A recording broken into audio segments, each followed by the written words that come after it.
Hello મિત્રો, સ્વાગત છે તમારું આપણી યુટ્યુબ ચેનલ ગુજરાત એક્ઝામ ગુરુમાં। તો આજની આપણી આ જે ભરતી છે એક બેંક જોબ્સ એટલે કે બેન્કિંગને લગતી ભરતી છે। ઓકે, તો વાત કરીએ ભરતી વિશે તો IPPB એટલે કે Indian post payment bank. Okay, જે બધાને ખ્યાલ જ છે પોસ્ટ ગવર્મેન્ટની એક પ્રાઇવેટ બેંક છે પોસ્ટ પેમેન્ટ બેંક તરીકે।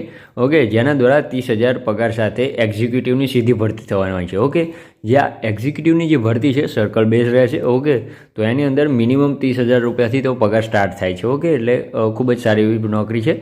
અને લાયકાતની વાત કરીએ તો કે ગ્રેજ્યુએટ, ઓકે, એની ગ્રેજ્યુએટ તમે BCom BSc BA કોઈ પણ કર્યું હોય ગ્રેજ્યુએટ તો આમાં માન્ય ગણાશે। ઓકે મિત્રો, અને એનાથી વધુ મહત્ત્વની વસ્તુ એ છે સૌથી વધુ કે કોઈ પણ જાતની પરીક્ષા નથી। ઓકે, મેરિટ બેઝ તમારી આ જોબ રહેશે એટલે કે જે તમારે ગ્રેજ્યુએશન હોય છે, ઓકે, ગ્રેજ્યુએશન કર્યું છે એના મેરિટ ઉપર તમારું એના માર્ક્સ ઉપર તમારું મેરિટ બનશે અને તમારી પરીક્ષા સિલેક્શન થશે।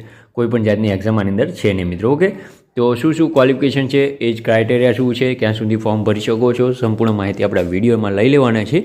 તો ચાલુ કરી દે આજનો આપણો વિડીયો ચાલુ કરતા પહેલાં વિડીયોના ડિસ્ક્રિપ્શનમાં આપણી ટેલિગ્રામ ગ્રુપની લિંક આપેલી છે, ત્યાંથી ગ્રુપમાં જોઈન થઈ જવું જેથી કરીને તમને ભરતીની માહિતી સૌથી પહેલાં મળતી રહે અને તમે ભવિષ્યમાં કોઈ પણ જાતના ફોર્મ ભરવાનું ચૂકી ના જાઓ મિત્રો। તેમજ આપણે ઘરે બેઠા તમારે ફોર્મ ભરવા હોય તો પણ આપણે ભરી દઈએ છીએ, તો એ પણ આપણે સુવિધા અત્યારે ચાલુ છે। ઓકે, તો સૌથી પહેલાં આપણે બેઝિક માહિતીથી શરૂઆત કરીશું મિત્રો, ત્યારબાદ આપણે ઓફિશિયલ નોટિફિકેશન જોઈશું મિત્રો। તો સૌથી પહેલાં આપણે ભરતી સંસ્થા વિશે વાત કરીએ મિત્રો। IPB એટલે કે Indian post payment bank. Okay, અગાઉ આપણે વાત કરી લીધી છે। ગવર્મેન્ટની જે પોસ્ટ છે, ઓકે, પોસ્ટ ડાયક વિભાગ એની અંદર જે બેંક આવેલી છે પોસ્ટ પેમેન્ટ બેંક એ રહેશે। ઓકે, પોસ્ટનું નામ સર્કલ બેઝ એક્ઝિક્યુટિવનું રહેશે, અગાઉ આપણે એ પણ વાત કરી લીધી છે મિત્રો। ઓકે, ખાલી જગ્યાઓની વાત કરીએ તો ઓફિશિયલ નોટિફિકેશનમાં છે પણ આપણે આગળ જોઈએ છીએ ઓફિશિયલ નોટિફિકેશનમાં કે કેટલી વેકન્સીઓ ખાલી છે। ઓકે મિત્રો, પસંદગી પ્રક્રિયાની વાત કરીએ તો નો એક્ઝામ એટલે કોઈ પણ જાતની એક્ઝામ છે ને અંદર મેરિટ બેઝ તમારું રહેશે, જે તમારે ગ્રેજ્યુએશન કરેલું છે તમે, ઓકે, BA BCom BSc કોઈ પણમાં જે એના આધારે તમારા માર્ક્સ છે, જે ટકાવારી છે, જે ગ્રેડ છે તેના આધારે મેરિટ બનશે અને તેની દ્વારા તમારું સિલેક્શન થશે। ઓકે, તો લાયકાતની વાત કરીએ તો એની ગ્રેજ્યુએટ BA BCom BSc કોઈ પણ જાતનું કરેલું હોય તો પણ ચાલશે મિત્રો।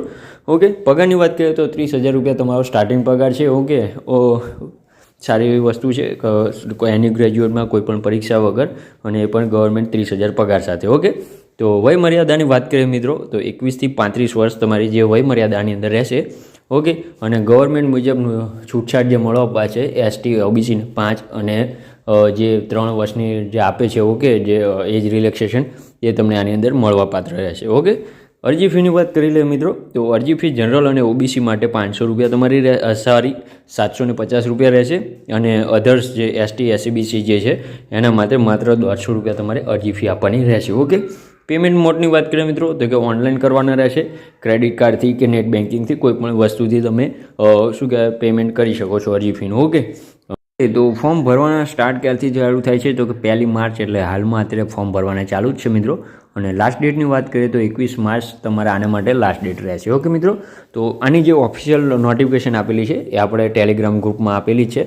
જો તમે ગ્રુપમાં ના જોડાયા હોય તો ડિસ્ક્રિપ્શનમાં લિંક છે તે ત્યાંથી તમે જોડાઈ જજો અને ત્યાં તમને જે ઓફિશિયલ નોટિફિકેશન છે ભરતીને લગતી તમને આપણા ટેલિગ્રામ ગ્રુપની અંદરથી મળી રહેશે મિત્રો। ઓકે, તો આજની ભરતી વિશે તમને ખ્યાલ આવી ગયો છે, છતાં પણ કોઈ પણ જાતની ક્વેરી હોય તો કોમેન્ટ બોક્સમાં જણાવજો, આપણે જરૂરથી ત્યાંનું નિરાકરણ લાવી દઈશું મિત્રો।